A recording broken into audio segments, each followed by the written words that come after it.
fun day in the cave this Thursday as we got 6 games on the schedule, no time to waste. Let's get right to it. My name is Andrea Sachenko and you're watching the KHL Update.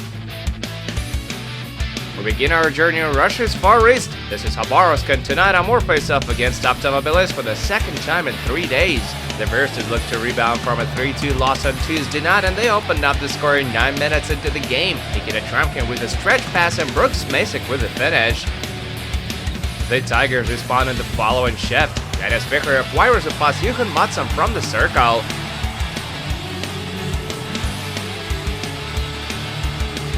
Optomobilist regained the lead early in the second. Alexei Makeyev banks it home off Ruslan Pedan to make it 2-1. But the Tigers tied up once again in no time. 11 seconds later, Ivan Nikalishin sends Stanislav Bachirov in on a break and he delivers.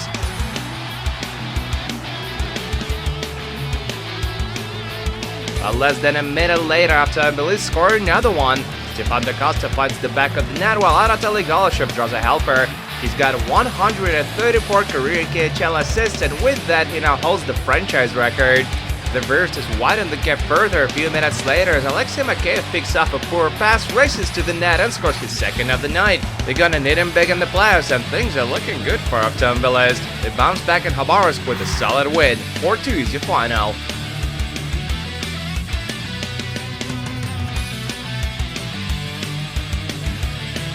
We drop anchor in Vladivostok now, where Akbars challenge Admiral. The Cats break the ice in the second. Alexander Radulov puts the puck on net from the point and it deflects in Afila Stefanov. He has 5 goals in the past 6 games.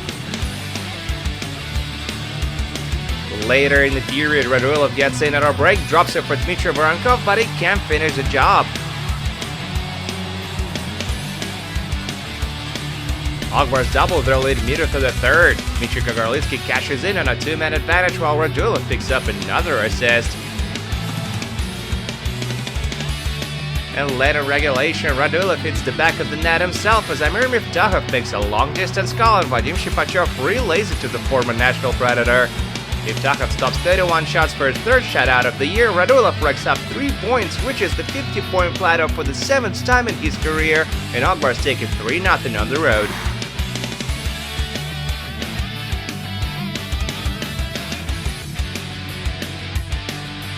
Where now Chelyabinsk, where Tractor are looking for 2 points as they welcome Sochi.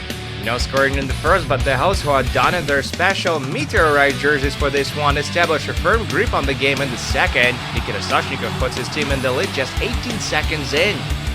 A little later, Vladimir Tkachov pinches, steals the puck, and outsmarts everyone with his fake moves. 2-0 Tractor. Late in the period, Alexander Shepelov hits the back of the net for his 2nd goal of the season, and the hosts carry a 3-0 lead over into the third.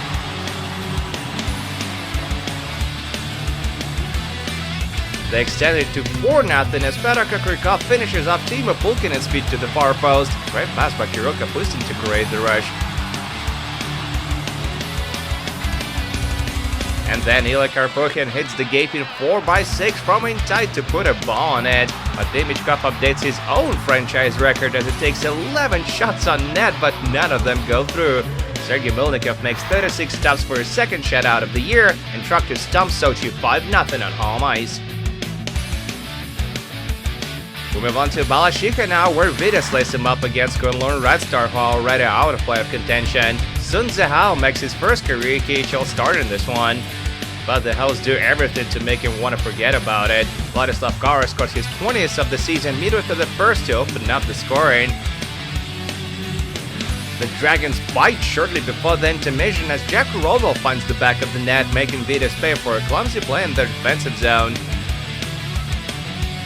Men in red regain the lead early in the second. Stepan Starkov gets the puck from Jeremy Roy, dangles in the phone booth, and sizzles it past zone for an absolute beauty.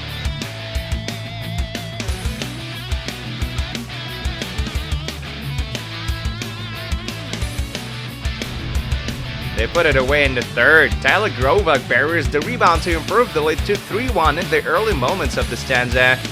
A few minutes later, Scott Wilson converts at a power play. He's got 20 tallies on the season now as well.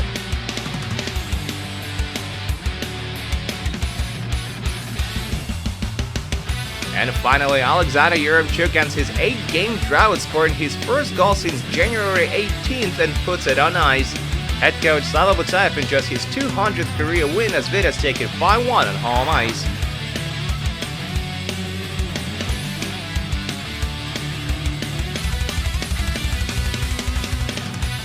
We're up to St. Petersburg now, where SKA, who have just clinched the regular season title, take on Sibir.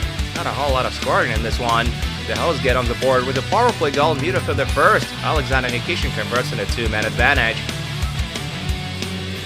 The Snowflakes get one over the line with the buzzer, but the ref waves it off immediately as the puck went in a split second after the period had expired.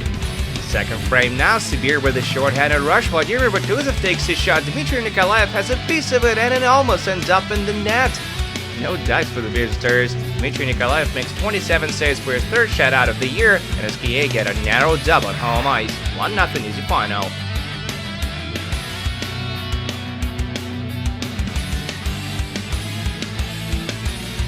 Last game of the night is a rivalry. Spartak face off against Dynamo for the second time in 3 nights, looking to bounce back after a 3-2 loss.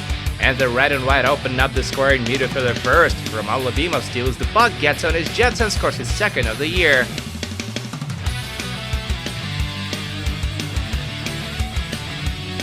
Dynamo find an answer only late in regulation. Maxim Jashvili jams it in from the doorstep after Ilya Kablukov shoots it on net for one draw.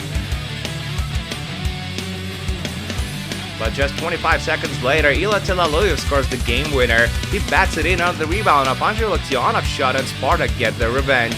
More importantly, Spartak are now just 3 points out of the playoffs with a game in hand. 2-1 is your final.